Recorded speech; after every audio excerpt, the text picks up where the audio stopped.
euh, quelles sont les deux épreuves d'admissibilité du CAPES externe et comment toi tu t'y es préparé aussi pour chacune?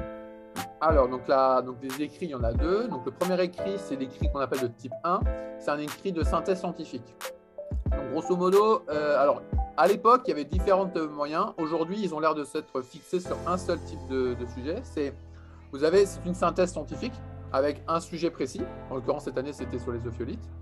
Et ensuite, on a quelques documents. Donc là, cette année, on en avait 4, mais des années, ils peuvent en avoir 5 ou 6. Donc, un nombre variable de documents. Et à partir de ça, il faut faire une synthèse scientifique, une synthèse tout simplement, où il faut répondre à la question au sujet et utiliser les documents pour donner la rédaction la plus cohérente possible. Parce qu'en fait, c'est assez difficile à expliquer ce que c'est vraiment une synthèse scientifique. Je pense que quand on parle le CAPES, souvent, on va voir les sujets. Donc, on peut comprendre vraiment ce que c'est vraiment une synthèse scientifique. Mais c'est vraiment le sujet, au final, le plus compliqué, je pense, parce que c'est un sujet qui va nécessiter de nombreuses connaissances scientifiques. Il faut vraiment bien connaître son sujet. Et également beaucoup de méthodologie. Parce qu'il va falloir, il faut savoir comment faire une synthèse, comment faire une problématique, comment organiser un plan. Il faut savoir faire des schémas. Il faut savoir faire des dessins même parfois. Donc, c'est vraiment cette problématique de cet écrit de type 1 qui est vraiment, c'est un écrit où vous devez montrer que vous êtes un scientifique. Vous devez montrer que vous avez des connaissances scientifiques, vous devez les étaler, toujours de façon coordonnée, évidemment, pour vraiment montrer que vous vous y connaissez, simplement. Mmh. Et là, c'est vraiment, on attend un niveau master, du coup. Ah oui, là, on demande le niveau maximum possible. Si vous avez des connaissances même de doctorat, on peut imaginer, fou. Là, c'est vraiment niveau master, master, master. C'est Ok. les connaissances à l'état pur. Quel conseil tu donnerais pour réussir cette épreuve? Comment toi, tu t'y es préparé? Alors moi, je me suis préparé, comme j'étais en M1MEF, du coup, on avait quelques synthèses qu'on pouvait faire au sein de la formation. Donc ça, forcément, la meilleure préparation, c'est faire des synthèses, hein, tout simplement. La meilleure préparation, c'est de faire des synthèses soi-même, enfin de faire des synthèses, de travailler, de préparer des plans, vraiment de s'y connaître. Et évidemment, les connaissances scientifiques, ça, il n'y a pas à réfléchir sur 7 ans, il faut s'y connaître en sciences. Que ce soit des connaissances plutôt pratiques, mais également des connaissances plutôt… Enfin, je veux dire, il faut avoir des exemples. Souvent, ce qui est très intéressant dans les synthèses, c'est de mettre des exemples concrets, de montrer que tu sais ce que c'est et tu le démontres avec des exemples. Ça, c'est souvent assez utile. Donc, pour travailler, c'est ça. C'est vraiment travailler ses connaissances et travailler sa méthodologie. Surtout sa méthodologie, je pense. Et voilà, c'est les deux aspects qu'il faut travailler. Mais ça, souvent, pour les personnes qui seront en Master MEF, ça, souvent, c'est très bien travaillé par les enseignants. Et elle dure combien de temps, du coup, cette synthèse? 5 heures. 5 heures, ouais. 5 heures. Même type qu'en élève, quoi. C'est ça, c'est 5 heures. Ok, et du coup, la deuxième épreuve, qu'est-ce que c'est? Alors, la deuxième épreuve, c'est une épreuve toute nouvelle qu'ils ont commencé à introniser vraiment cette année. Donc, c'est une épreuve effectivement d'écrit disciplinaire appliqué. Donc, c'est une épreuve qui est divisée en 3 grandes parties. En tout cas, c'était dans le sujet 0, dans le sujet qu'on a vu, c'était en 3 grandes parties. La première partie, c'est un sujet donc ça dure à peu près 1h30. C'est où tu dois appliquer des connaissances scientifiques. Là, c'est une partie où tu dois appliquer des connaissances niveau master. Donc, tu dois montrer que tu as des connaissances, que tu sais ce que tu parles. Donc, c'est une série de questions. C'est une série de questions que tu réponds en montrant que tu t'y connais. Grosso modo, c'est ça.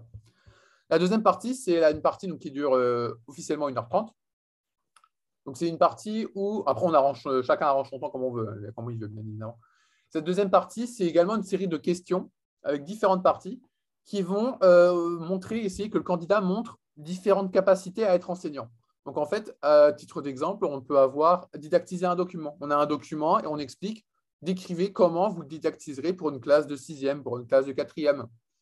On peut avoir une production élève et on peut demander comment évaluez-vous cette production, sur quels critères du programme vous évaluez cette production. On peut avoir, alors qu'est-ce qu'on a eu également cette année? On a eu un exemple sur les modélisations. À quoi sert la modélisation dans l'enseignement? Comment on l'utilise? Quelles sont ses limites? Donc, c'est des titres d'exemple. Et alors, cette année, on a peu des questions comme ça, mais c'est vrai qu'on s'y attendait. Des questions plutôt du type vraiment très pédagogique. Par exemple, qu'est-ce que c'est un PAP? Qu'est-ce que c'est un PAI? Qu'est-ce que c'est un PPS? Vraiment, qu'est-ce que c'est vraiment l'aspect très dans l'adaptation de comment un enseignant construit son cours? Comment il fait? On peut avoir des questions là-dessus, on peut avoir des questions sur l'élève vous dit l'élève produit cette activité, qu'est-ce que vous faites? Comment vous la notez? Comment vous évaluez? Sur quels critères? C'est vraiment un aspect très pratique du métier qu'on a eu dans cette épreuve 2.